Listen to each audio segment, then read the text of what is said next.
ஹல்லேலூயா. இன்று அதிகாலையில் நாம் பரிசுத்தரின் வார்த்தையை நாம் தியானிக்க இருக்கிறோம். இந்த நாளிலே கூட யோவான் எழுதின சுவிசேஷம் 8வது அதிகாரம் 31வது வசனம். இயேசு தம்மை விசுவாசிக்கிற யூதர்களை நோக்கி, நீங்கள் என் உபதேசத்திலே நிலைத்திருந்தால் மெய்யாகவே என் சீஷராயிருப்பீர்கள். ஆம் தேவ ஜனமே, தேவனுடைய உபதேசத்திலே நாம் நிலைத்திருக்கிற பொழுது அவருடைய சீஷர்களாயிருப்போம். எப்படி சீஷர்களாயிருப்போம்? சத்தியத்தை அறிந்து கொள்ளும் பொழுது, அந்த சத்தியம் நம்மை விடுதலையாக்குகிற பொழுது, இயேசு நல்லவர் என்ற சுவிசேஷம் அல்ல, இயேசுவை ஏற்றுக்கொண்டு அவருடைய நீதியின் படியாய் நடந்து, அவர் சொல்லுகிற வார்த்தையின் படியாய் நடந்து பரலோக ராஜ்யத்தை சுதந்திரிக்கிற இயேசுவின் சீஷர்களைப் போல நாமும் இருக்க வேண்டும். ஆம் தேவ ஜனமே, இன்றைய நாளிலே நாம் பிரசங்கங்களுக்கு நாம் என்ன செய்கிறோம்? நன்றாக செவி கொடுக்கிறோம். ஆனால் இயேசுவினுடைய உபதேசத்தில், வேத வசனம் சொல்லுகிற வார்த்தைகளில் நிலைத்திருக்கிறோமா? செவி கொடுக்கிறோமா? பயப்படுகிறோமா? வார்த்தைகளை தியானிக்கிறோமா? வார்த்தைக்கு உண்மையாய் நடக்கிறோமா என்று சொல்லி பாருங்கள். யூதர்களை பார்த்து கர்த்தர் இந்த வார்த்தையை சொல்லுகிறார், என் உபதேசத்தில் நிலைத்திருந்தால் நீங்கள் மெய்யாகவே சீஷராய் இருப்பீர்கள் என்று சொல்லி. ஆனால் யூதர்கள் அவரை இயேசுவை ஏற்றுக்கொள்ளவில்லை என்பது நாம் அறிந்த உண்மையாய் இருக்கிறது. இன்றைக்கு அநேகர் தேவ ஜனமே, இதோ இயேசுவை தெரியும், ஆனால் இயேசுவினுடைய வார்த்தைக்கு நான் கீழ்ப்படிய மாட்டேன் என்று சொல்லி முரட்டாட்டம் பண்ணுகிறவர்களாக இருக்கிறோம். மனுஷனுடைய போதனைகளை நாம் கற்றுக்கொண்டு இதோ கர்த்தருடைய வேதத்தை அசட்டை பண்ணுகிறவர்களாக இருக்கிறோம். கிறிஸ்தவர்களாகிய நாம் இந்த 40 நாள் மாத்திரம் உண்ணா நோன்பு இருக்கிறோம் என்று சொல்லிக்கொண்டு வேத வசனங்களை நம்பமாக்கி போடுகிறவர்களாய் இருக்கிறோம்.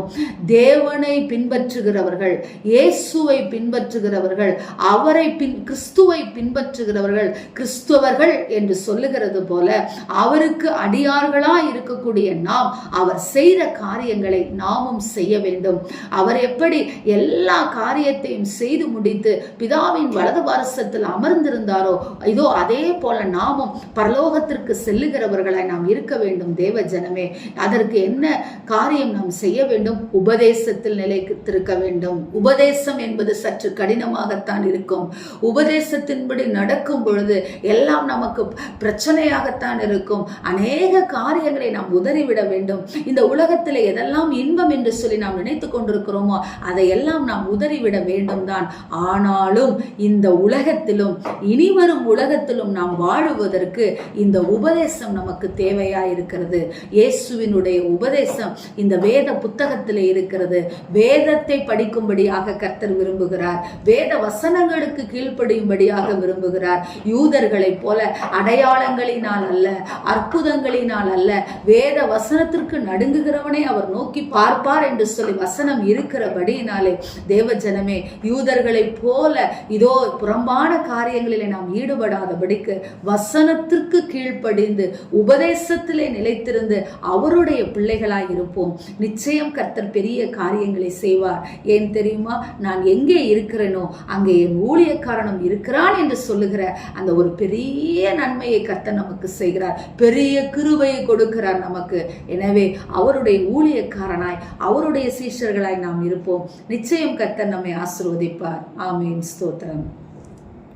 எங்களை நேசிக்கிற எங்கள் நல்ல தகப்பனே, இந்த நாளிலே நாங்கள் கேட்ட வார்த்தையின் பிரகாரமாக உம்முடைய ஊழியத்தை செய்கிறவர்களாக, உம்முடைய உபதேசத்திலே நிலைத்திருக்கிற சீஷர்களாய் நாங்கள் மாற எங்களுக்கு கிருபை கொடுங்கப்பா. வந்து போகிற தகப்பனே, ஆலயத்திற்கு வந்து போகிற ஒரு சாதாரண மனிதர்களைப் போல அல்லாதபடிக்கு உம்மை பின்பற்றுகிற சீஷத்துவத்தோடு நாங்கள் வாழ கர்த்தர் எங்களுக்கு கிருபை கொடுங்க.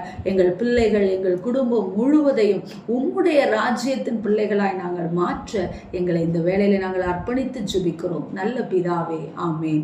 Praise the Lord. ஹல்லேலூயா.